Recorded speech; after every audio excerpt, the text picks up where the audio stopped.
जय जय श्रीराम, जय जय श्रीराम, जय जय राधेश्याम. या ठिकाणी गेल्या 6 दिवसापासून या ठिकाणी सुंदर अशी साथ करणारे उत्कृष्ट पद्धतीने कथा असेल, कीर्तन असतील, कथा वाचकांचा आणि कीर्तनकारांचा प्राण म्हणजे हे सर्व मंडळी असतात महाराज.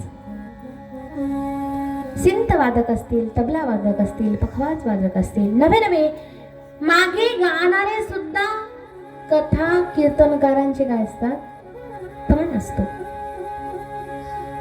आम्ही कितीही जीव तोडून सांगण्याचा प्रयत्न केला, पण तेच जर नसतील ना तर आम्हाला काही किंमत नाही बरं का. आणि म्हणून या ठिकाणी सिंतवरती गेल्या 6 दिवसापासून सुंदर अशी साथ करणारे आमचे पंकज महाराज सानप असतील, मौनच्या या सुंदर कार्याला मी या ठिकाणी प्रणाम करेल, आभार मानेल त्यांचे. त्याच पद्धतीने तबल्यावरती सुंदर साथ करणारे आमचे हरिभक्त पारायण आदरणीय मृदंग विशारद, तबला विशारद असे असणारे गुरुवर्य मुकुंद महाराज भाग्यवंत सुद्धा या ठिकाणी गेल्या 6 दिवसापासून जीवाच्या आकंताने या ठिकाणी कथेसाठी साथ करत आहे. त्यांना सुद्धा या ठिकाणी आभार मानेल, त्यांचे ऋण निर्देश या ठिकाणी व्यक्त करेल. त्याच पद्धतीने मृदंगावरती सुंदर या ठिकाणी गेल्या 6 दिवसापासून ओमकार महाराज भाग्यवंत सुंदर साथ करतायत. दादांचे सुद्धा या ठिकाणी आभार मानेल. त्याच पद्धतीने सांगतात ना की संस्कार लावण्याचं हे काम असतं ना ते म्हातारे लोक करतात,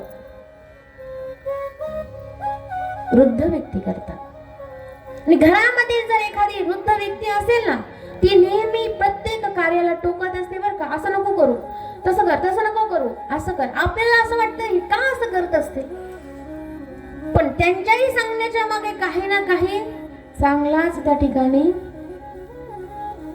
त्यांचे विचार असतात महाराज. आणि म्हणून जुनं ते सोनं म्हणायला काही हरकत नाही असे असणारे आमचे या ठिकाणी आपल्या गावचं भूषण आहे असे बोराडे महाराज सुद्धा गेल्या 6 दिवसापासून या ठिकाणी व्यासपीठावरती सुंदर कथेला गायनाची साथ करतायत. बाबांच्याही चरणी नतमस्तक होईल मी, त्यांचे आभार मानेल. त्याच पद्धतीने या ठिकाणी आमचे पिताश्री सासरे आहेत, ते सुद्धा या ठिकाणी गायनाची पेटीची सुंदर साथ केली त्यांनी, त्यांच्याही चरणी नतमस्तक होईल. त्याच पद्धतीने आमच्या या ठिकाणी माईकवरती जे भाऊ बसलेले आहेत त्यांनीही सुंदर साथ केली. पण आज मात्र मला एक नवीन चेहरा या ठिकाणी पाहायला भेटला आणि मला ऐकायला आलं की बोराडे महाराजांचा नातूच या ठिकाणी. एवढे दिवस कुठे होते तुम्ही? शेवटी येऊन बसले इथं. सुंदर आवाज आहे महाराज या ठिकाणी. आणि असं जर माहिती असतं तर पहिल्या दिवसापासूनच या ठिकाणी दादांना बोलवलं असतं, पण असं काही हरकत नाही. त्यांचीही या ठिकाणी सुंदर गायनाची साथ मला शेवटी का होईना मिळते आहे. दादांचे सुद्धा या ठिकाणी आभार मानेल. त्याच पद्धतीने सुंदर काल परवाच्या ठिकाणी या ठिकाणी तबला वादन आहे, पखवाद वादन त्यांनी केलं, म्हणून सुद्धा या ठिकाणी आभार मानते. आणि त्याच पद्धतीने दुसरे आमचे या ठिकाणी बाबांचे नातू आहेत पखवाद वाजण्यासाठी अथर्व महाराज बोराडे, दादांचे सुद्धा या ठिकाणी आभार मानते. या ठिकाणी गेल्या 6 दिवसापासून आपली जी कथा आहे ती लाईव्ह ABP माझावरती दिसते बरं का. आणि रामकृष्ण हरी असं चॅनल असणारे आमचे जे दादा आहेत या ठिकाणी दादांचे सुद्धा मनस्वी आभार माने. आणि माझा आवाज मुळातच गोड आहे, पण तो आणखी गोड करून तुमच्यापर्यंत पोहोचवतायत असे असणारे आमचे पांडुभाऊ असतील, त्यांची सुंदर अशी साऊंड सिस्टीम आहे, भाऊंचे सुद्धा या ठिकाणी आभार मानेल. आता तुम्ही म्हणाल ताई तुम्ही सर्वांचंच या ठिकाणी काय केलंय, आभार मानले. आमचं काय चुकलं? तुमचं काही चुकलेलं नाही, उलट तुम्ही आहे म्हणून मी, नाहीतर मी कथा कोणाला सांगितली असती? ढेकळांना. आणि त्यांना सांगून त्यांच्या प्रवृत्तीमध्ये बदल झाला असता का? नाही. आणि म्हणून तुमच्या सर्वांच्या प्रती माझ्या अंतःकरणामध्ये पांडुरंगासारखा भाव आहे. तुमच्याही चरणी पुन्हा एकदा नतमस्तक होते. तुम्ही मला त्या अधिकाराने या ठिकाणी बसवलेलं आहे आणि लहान लेकरू समजून मला या ठिकाणी पदरात घेतलं. तुमचेही देखील या ठिकाणी मनस्वी आभार मानले.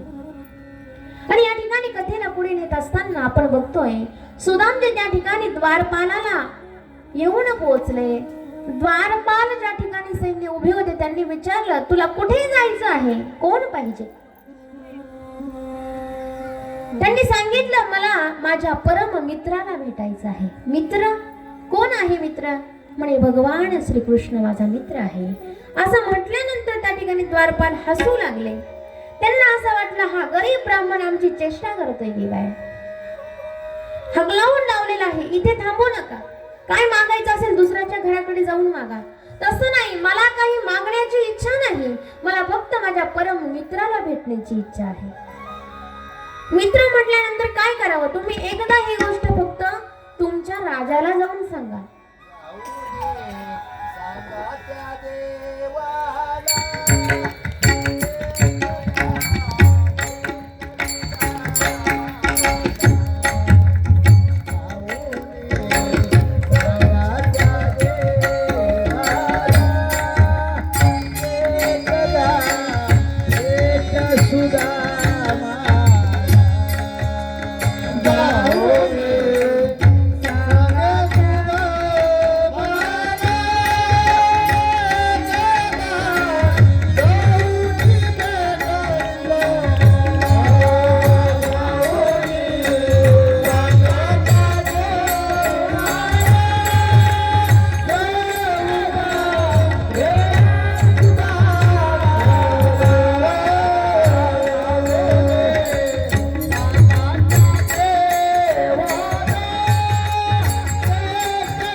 सांगितलं, एकदा तुमच्या देवाला जाऊन सांगा.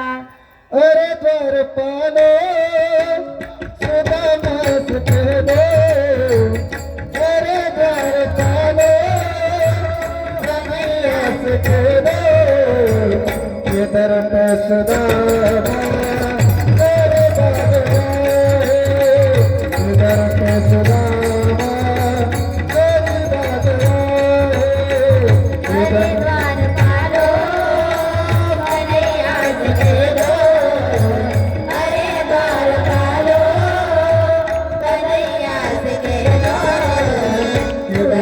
सुदामा अरे बाबा, ये धर्म सुदामा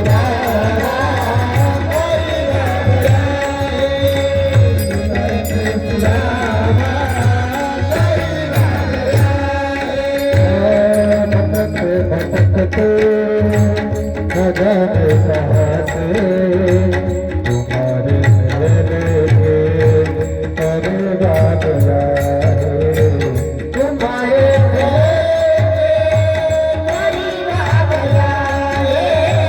तुम्हारे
सुदामजी सांगतायत द्वारपालांना, अरे द्वारपालांनो, एकदा त्या कन्हैयाला जाऊन सांगा की दरवाजावरती सुदामा ब्राह्मण आलेला आहे.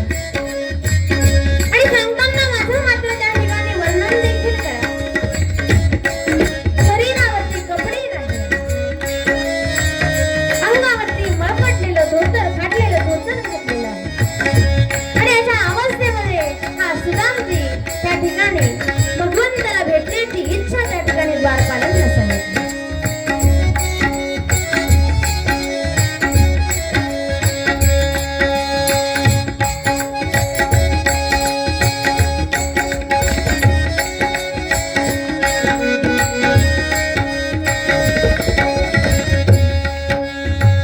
सुनते तोड़े चले आए मोहन लगाया गले से सुदामा को मोहन लगाया गले से सुदामा को मोहन लगाया गले से सुदामा को मोहन हुआ रुकने को बहुत तुमको हुआ रुकने को बहुत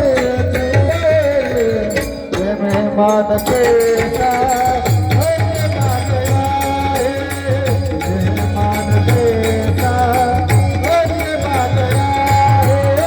हमारे बाल कालो कले रखते दो अरे बाल कालो कले रखते दो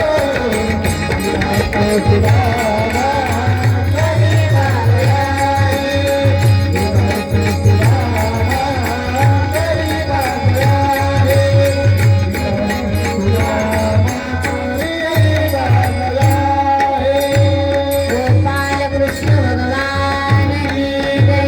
जय जय श्री राम, जय जय श्री राम, जय जय राधेश्याम.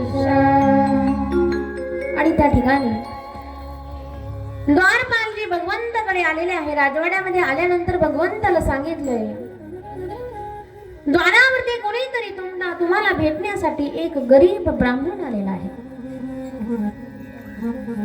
ब्राह्मण नेमके कोण आहे म्हणे माहिती नाही, पण स्वतःचं नाव सुदामजी सांगताय. सुदामा ऐकल्यानंतर भगवंत जागेवरून उठून बसले. सुदामा म्हटल्यानंतर धावत पळत स्वतःवरच्या अंगाचे कपडे इकडे तिकडे झालेले आहे. हातात घरातलं सर्व काम सोडून भगवंत धावत पळत सुदामाची भेट घेण्यासाठी द्वाराजवळ आले आणि बघताच सुदामजींना आलिंगन त्या ठिकाणी दिलं.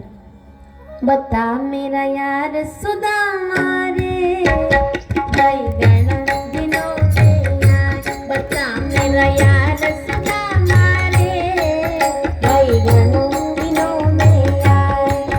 मेरा यार सुदामा दिनों में आए. बता मेरा यार सुदामा दिनों में आए. बता मेरा यार सुदामा रे भाई गण दिनों में आए. बता मेरा यार सुदामा रे भाई गण दिनों में आए. बता मेरा यार सुदामा दिनों में आए. बता मेरा यार सुदामा दिनों में आए. मेरा यार सुदामा रे.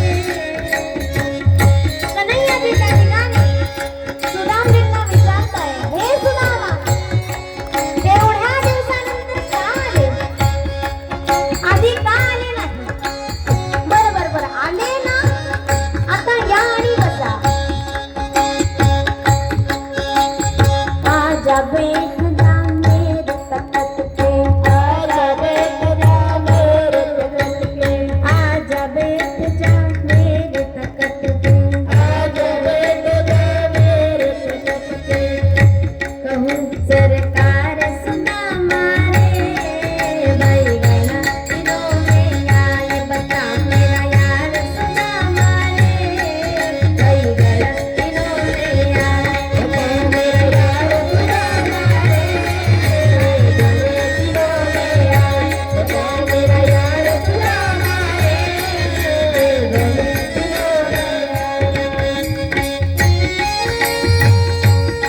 गाणे वाचा.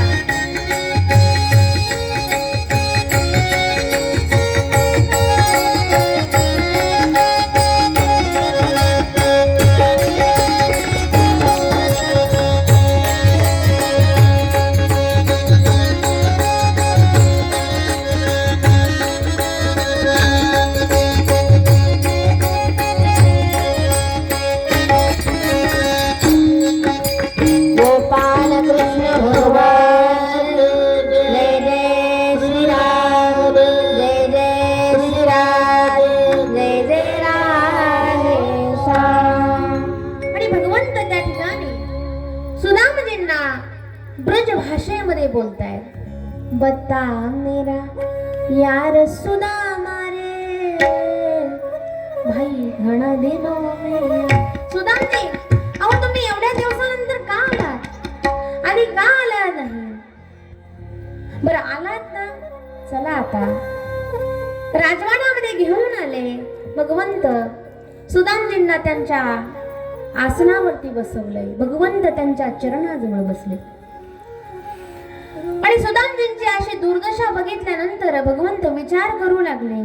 सुदामा, अरे आपण फार लहानपणीचे मित्र आहोत आणि तुझी अशी दुर्दशा बघून मला मात्र राहवलं नाही. नेमकी ही परिस्थिती कशी झाली आणि आतापर्यंत तू कुठे होतास, कुठे राहत होतास? निदान मला तुझी आठवण नाही झाली, तुला तर झाली असेल ना. त्या ठिकाणी सुदामजी सांगताय, भगवंता अहो तुमचं चिंतन हे अहोरात्र होतं. एकही दिवस क्षण असा गेला नाही का तुमची आठवण मला झाली नाही देवा. मला माहिती होतं तुम्ही मथुरेचे राजे झालात, पण राजा म्हटल्यानंतर तुमच्या जवळ यायचं कसं, तुमच्याशी बोलायचं कसं, या विचाराने मात्र मी आलो नाही. पण माझ्या पत्नीने जेव्हा मला आग्रह केला, तिच्या आग्रह खातर मी आज या ठिकाणी आलो देवा. पत्नी म्हटल्यानंतर भगवंताने विचारलं, सुदामा तुझं लग्नही झालं? म्हणे हो, माझं लग्नही झालं, मला मुलं देखील आहे. पण मात्र सुदामजींनी सांगितलं नाही का माझी परिस्थिती अशी आहे की घरामध्ये मुलांना खाण्यासाठी अन्न सुद्धा नाही सांगितलं त्या ठिकाणी. भगवंताने सांगितलं, सुदामजी तुम्ही पहिल्यांदा आता स्नान करून या. स्नानासाठी त्या ठिकाणी पाणी मागितलेलं आहे. पाणी देण्यासाठी सांगितलं रुक्मिणी मातेला. तत्पूर्वी सांगितलं, सुदामजी तुमच्या चरणाला किती धूळ लागली, तुमचे चरण मी या ठिकाणी धुवून काढतोय. पाणी आणण्यासाठी पाठवलं. पाणी आणायला उशीर झाला म्हणून भगवंतांनी स्वतःच्या अश्रूंनी सुदामजींचे त्या ठिकाणी पाय धुतलेले आहे. महाराज पाय धुत असताना भगवंतांनी पाहिलं की सुदामजींच्या पायामध्ये काटा टोचलेला आहे. काटा काढण्यासाठी सुई मागितली. सुई काय लवकर येईना. भगवंतांनी स्वतःच्या दाताने सुदामजींच्या पायातला काटा काढलाय. महाराज हा सर्व प्रकार त्या ठिकाणी रुक्मिणी माता बघतायत, आश्चर्यचकित झाले. हा नेमकी कोण आहे? भगवंत आज स्वतःच देहभान विसरलेले आहे. आणि मग म्हणून रुक्मिणी मातेने विचारलं, देवा अहो तुमची अवस्था बघा ना, तुम्ही तुमचं भान विसरून बसलेले आहे. हा नेमकी कोण गरीब आहे? गरीब म्हटल्यानंतर भगवंताला राग आला. रुक्मिणी त्याला गरीब म्हणू नकोस. अगं आम्ही फार बालपणीचे मित्र आहोत. आम्ही सोबत त्या ठिकाणी गायी चारायला जायचो, सोबत त्या ठिकाणी यमुनेच्या नदीवरती खेळ खेळायचो. एक दिवशी असंच आमच्या गुरुमाईंनी आम्हाला समिधा गोळा करण्यासाठी पाठवलेला असताना मुसळधार पाऊस पडत होता आणि त्या पावसामध्ये एका झाडावरती आम्ही दोघेही चढून बसलो. समिधेमध्ये त्या दिवशी आम्हाला मात्र त्या ठिकाणी चणे भेटले होते. कडाक्याची थंडी होती, पाऊस पडत होता. सुदामजी मात्र वरती बसून चणे खात होते. मी जेव्हा विचारलं, सुदामा कसला आवाज येतोय? सुदामजींनी सांगितलं, माझे दात वाजताय. माझ्याशी खोटं बोलला होता तो. आणि जो माझ्याशी खोटं बोलतो ना, चोरून अन्न खातो ना, त्यांच्या जीवनामध्ये 18-20 दारिद्र्य येतं. आणि म्हणून सुदामजींच्या जीवनामध्ये 18-20 दारिद्र्य आहे. अहो रात्र माझं चिंतन आहे, भजन आहे, पण मात्र केलेल्या कृत्याचं त्या ठिकाणी प्रायश्चित्त तर हे करावंच लागणार आहे. हा सर्व दृष्टांत सांगत असताना सुदामजींच्या डोळ्यांतून अश्रू वाहू लागले. देवा माझी एकच चुकी झाली होती, मी तुम्हाला सोडून अन्न ग्रहण केलं आणि केलं तर केलं तुमच्याशी खोटं सुद्धा बोललो. आणि म्हणून माझ्या जीवनामध्ये 18-20 दारिद्र्य आलं. म्हणून लक्षात घ्या, भगवंताला सोडून अन्न ग्रहण करू नका. भगवंताला रोज नैवेद्य त्या ठिकाणी देत जावर का. त्याला दिलं तर आपल्याला. आणि एक लक्षात ठेवा, आपण रोज ज्यावेळेस जेवायला बसतो ना, त्यावेळेस त्या जेवणाच्या ताटाकडे बघायचा आणि विचार करायचा, कितीतरी लोक आहेत ज्यांच्या नशिबामध्ये हे अन्न नाही. कितीतरी श्रीमंत लोक आहेत पण व्याधीग्रस्त आहेत, आजाराने त्रस्त झालेत, म्हणून जेवण जेवता येत नाही. ज्यांना अन्न नाही, ज्यांना असूनही खाता येत नाही, अशांचा विचार करा. आणि ताटातलं अन्न मात्र फेकू नका. जेवताना रोज विचार करा, आज माझ्या नशिबामध्ये हे अन्न आहे ना, त्या भगवंताची कृपा आहे. त्याची जर कृपा नसते तर आज मात्र उपाशी राहावं लागलं असतं. आणि त्या ठिकाणी भगवंत सांगतायत, सुदामजींनी जे कृत्य केलं त्या कृत्यामुळे त्यांच्या जीवनामध्ये ही गरिबी आलेली आहे. पण सुदामजींना सांगितलं, आता मात्र काळजी करण्याची गरज नाही. सुंदर त्या ठिकाणी त्यांचं स्नान झालं, नवीन वस्त्र परिधान करण्यासाठी दिले, अनेक हिरे मोती माणिक त्या ठिकाणी माळा त्या ठिकाणी घातल्या. आणि सुदामजी भगवंताच्या आसनावरती बसलेले आहे. भगवंत सुदामजींचे पाय चेपत आहे. आणि पाय चेपत असताना भगवंताने प्रश्न विचारला, सुदामा तुझं लग्न झालं म्हणे? म्हणे हो. मग वहिनीने माझ्यासाठी काही पाठवलं नाही का? स्वतःच्या जवळ असलेली ती पोह्याची पोटगी माग डाला पोहे. म्हणे हा मथुरेचा राजा आहे आणि याला मी खाटक्या धोत्रातले पोहे देऊ? म्हणून ते पोहे घेतले, माग लपवले. भगवंताला कळून चुकलं, आजही सुद्धा तू लपवतोयस बर का. ज्या वेळेस लपवलं त्यावेळेस तर तुला 18 विश्व दारिद्र्य आलं. आता मात्र काही लपवायचं नाही. आणि भगवंत बोलताना भगवंताने त्या सुदामजींच्या हातातले पोहे हिसकावून घेतले आणि हिसकावून घेतलेले ते पोहे ती पोडगी बघितली. उघडून पाहिलं तर त्यामध्ये एक मुठभर पोहे बघितले. अक्षरशः भगवंताने ते जवळ घेतले आणि भगवंत कसलाच विचार न करता ते खाऊ लागले. पोहे सुदाम देवाचे, पोहे सुदाम देवाचे, पोहे सुदाम देवाचे, पोहे सुदाम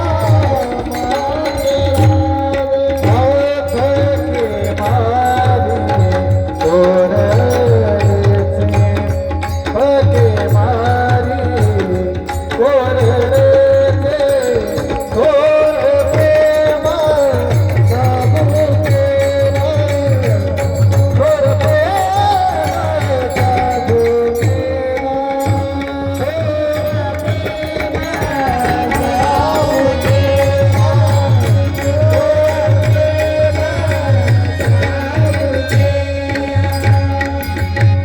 गोपाल कृष्ण भगवान जय जय श्रीराम, जय जय श्रीराम, जय जय राम. आणि त्या ठिकाणी भगवंताने त्या सुदामजींचे पोहे त्या ठिकाणी खाल्ले आणि सर्व निरोप घेऊन भगवंताला वाटलं आता तरी सुदामजी काहीतरी मागतील. पण सुदामजींनी भगवंताला काहीच मागितलं नाही बरं का. भगवंताने सुदामजींना त्या ठिकाणी आज्ञा दिली, माझी वहिनी वाट पाहत असेल, तुम्हाला जावं लागेल. भगवंताचा निरोप घेतला आणि सुदामजी पुन्हा स्वतःच्या पोरबंदर नगरीमध्ये आले. नगरीमध्ये आल्यानंतर बघितलं त्यांना स्वतःचं गाव ओळखता येईना. जाताना जे गाव मातीचे घर दिसले आता मात्र सर्व सोन्या चांदीचे घर दिसत आहे. कसं काय झालं? सुंदर श्रीश्रम म्हणून चालत येताना बघितली. विचारलं कोण आहे? म्हणे मी सुशीला आहे, तुमची पत्नी आहे. म्हणे एवढा काळा पालट कसा झाला? म्हणे तुम्ही ज्या भगवंताला भेटायला गेले ना त्यांनी तुम्ही न सांगता तुमचं हित जाणलं आणि या ठिकाणी ही सोन्याची नगरी या ठिकाणी प्रदान केलेली आहे. आणि म्हणून भगवंताला सांगण्याची काहीच गरज नाही, तो न सांगता सुद्धा देतो बरं का. आणि सुदामजींचं त्या ठिकाणी नगरीचं कायापालट झाला. अशा पद्धतीने त्या ठिकाणी सुदाम आणि भगवंताची भेट झाली. पुढे मात्र या ठिकाणी यदुवंशाचा नाश झाला. एक ऋषी त्या ठिकाणी तपश्चर्या करत असताना बघितल्यानंतर यदु कुळातले काही लोक गेले आणि त्या ऋषींचे त्या ठिकाणी टिंगल टवाळी करू लागले. एका यदुवंशाच्या मुलाने स्त्रीचं रूप धारण केलेलं आहे आणि त्या ऋषींना विचारलं, सांगा माझ्या उदरामध्ये मुलगा आहे की मुलगी? ते ऋषी मात्र तपस्वी होते. त्यांनी विचार केला, हा यदुवंशाचा मनुष्य आहे आणि हा माझी काय करतोय? टवाळकी करतोय. त्याला शाप देऊन टाकला, तुझ्या उदरातून एक मुसळ जन्माला येईल आणि तीच मुसळ तुमच्या यदुवंशाचा नाश केल्याशिवाय राहणार नाही. घाईघाईने तो मनुष्य त्या ठिकाणी पळत आलेला आहे. स्त्रीचं रूप त्या ठिकाणी काढून टाकलं. ठरल्याप्रमाणे त्याच्या उदरातून एक मुसळ बाहेर आली. ती मुसळ धरली, तिचे तुकडे तुकडे केले आणि समुद्रामध्ये फेकून दिले. त्या समुद्रातून वाहत वाहत वाहत एक मुसळीचा तुकडा बाहेर आला आणि एक फाशी पारध्याच्या लोकांनी तो तुकडा उचलला, त्याचा बाण बनवला आणि त्याच बाणाने भगवंताचा घात केलाय. भगवंताने विचार केला, यदुवंशातले लोक यांना त्रास देतील म्हणून भगवंताने स्वतःच या ठिकाणी यदुवंशाचा नाश करून घेतला. अशा पद्धतीने यदुकुळ त्या ठिकाणी संपलेलं आहे. 125 वर्ष त्या ठिकाणी भगवंताने मथुरेमध्ये राज्य केलं आणि भगवंत स्वधामास परत जाण्यास निघाले. स्वधामास परत जात असताना उद्धवाने प्रश्न विचारला, हे देवा, 125 वर्ष तुम्ही या ठिकाणी गोकुळात, मथुरेत, द्वारकेत या ठिकाणी उत्तम प्रकारचं चरित्र केलं. आता मात्र ही घोर कलियुग निघालेलं आहे. गाय रूपी पृथ्वी मातेने शरण कुणाला जायचं? सत्पुरुष या ठिकाणी जे कार्य करत आहे त्यांच्यावरती क्रूर कार्य करणाऱ्या लोकांचा प्रभाव पडत आहे. अनेक स्त्रियांवरती या ठिकाणी दुष्कर्म होत आहे. आणि अशा परिस्थितीमधून या लोकांनी करायचं काय तर स्वतः भगवंताने विचार करून या श्रीमद भागवत ग्रंथामध्ये प्रवेश केला. म्हणूनच तर म्हणतात ग्रंथ नव्हे हा श्रीकृष्ण. आणि अशा पद्धतीने या ठिकाणी या श्रीमद भागवत कथेचं 7 दिवसाचं सप्ताह पारायण या ठिकाणी पूर्णत्वाकडे जात आहे. पूर्णत्वाकडे जात असताना मात्र एक शेवटची गोष्ट आपली राहिलेली आहे आणि ती म्हणजे की जे तुम्ही या श्रीमद भागवत ग्रंथाला सप्तधान्य असेल, वस्त्र असेल, या ठिकाणी जे दान केलेलं आहे ना, त्याचा संकल्प सोडायचा आहे बरं का. संकल्प सोडल्याशिवाय इथं दान करायचं नाही. कारण एक लक्षात घ्या, हे ज्या काही मुली दिसताय ना इथे, हे आमच्या संस्थेतल्या आहेत. ब्रह्मचितकला मुक्ताबाई वारकरी शिक्षण संस्था त्र्यंबकेश्वर. आणि अगदी गोर गरिबाच्या मुली आहेत महाराज, आदिवासी भागातल्या आहेत. आणि जास्त करून यांचं अन्न म्हटलं तर भात आहे, तांदूळ आहे. सप्त धान्यामध्ये तुम्ही जे काही धान्य दिलं ना, ते धान्य शिजवून या सर्व मुली आणि मी स्वतः काय करणार आहे, ग्रहण करणार आहे.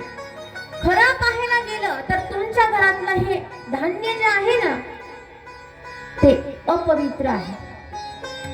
पण या श्रीमद भागवत कथेच्या प्रभावामुळे ज्याप्रमाणे तांदूळ ज्यावेळेस शिजायला घालतो ना आपण पातेल्यात, आणि तांदूळ ज्यावेळेस घातल्यानंतर शिजल्यानंतर आपण सगळा भात चापून पाहतो का, काय करतो, एकच शीत उचलतो. आणि अगदी त्याच पद्धतीने तुमच्या घरामध्ये कितीही धान्य असू द्या, पण तुमच्या सोयीने तुम्ही इथं पावशेर जरी छटाक जरी दान केलं ना, आणि त्याचा संकल्प या ठिकाणी सोडला तर तुमच्या घरातलं अख्खं धान्य त्या ठिकाणी पवित्र होतंय.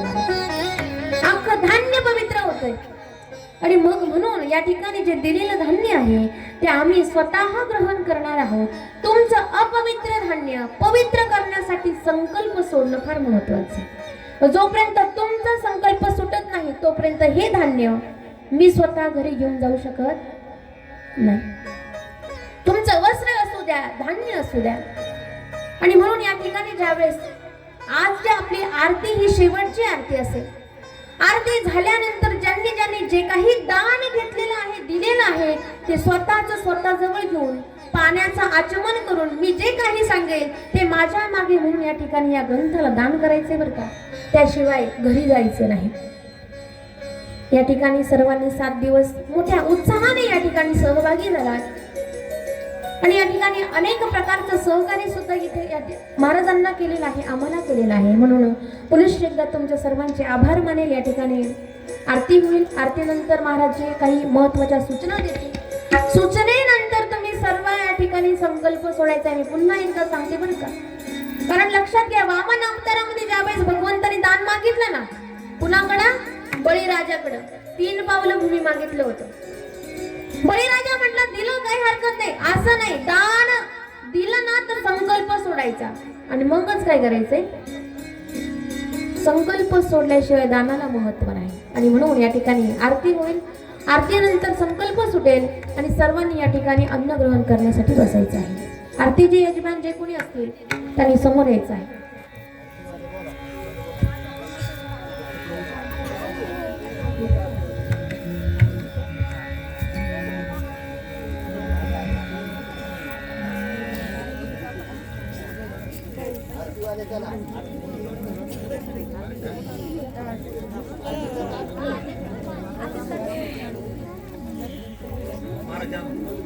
आरतीची तयारी चालू आहे. सर्वांनी जागेवरती उभं राहायचं आहे.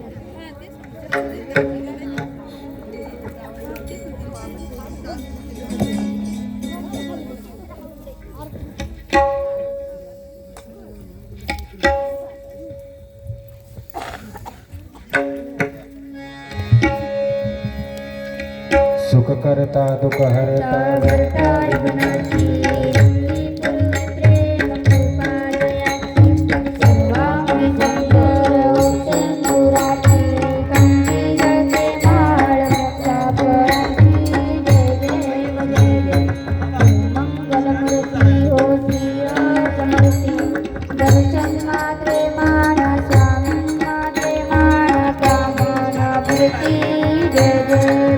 जय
आशीर्वाद दिला जन्मा मरणाचा फेरा सुटला जय देव जय श्री गुरुदत्ता स्वामी अवधूता आरती वाळी दत्ता दत्ता ऐसे लागले दाना हरा पाल माना झाले उन्माना इतो मनाशी झाली वरवना एका जनार्दनी से दत्त दाना जय देव जय श्री गुरुदत्ता स्वामी अवधूता आरती वाळी गोविंदा जय देव श्री भागवत भगवान की जय आरती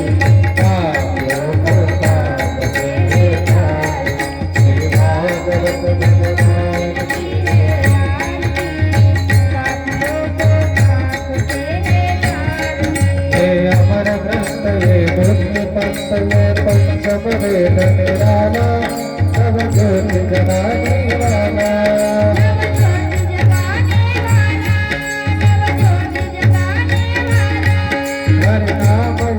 हरि नाम यही वही मगल की आरती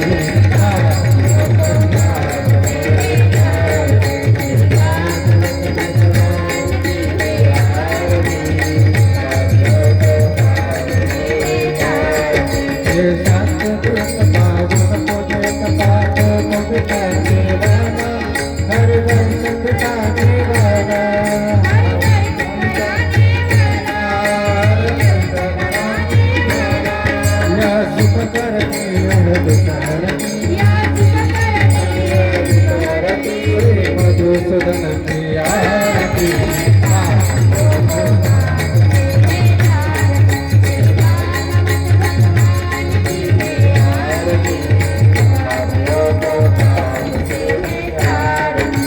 मधुर बोल जग बोल संसार बदलाने वाला बिगड़ी को बनाने वाला बिगड़ी को बनाने वाला बिगड़ी को बनाने वाला श्री राम यही घनश्याम यही जय प्रभु मैया की आरती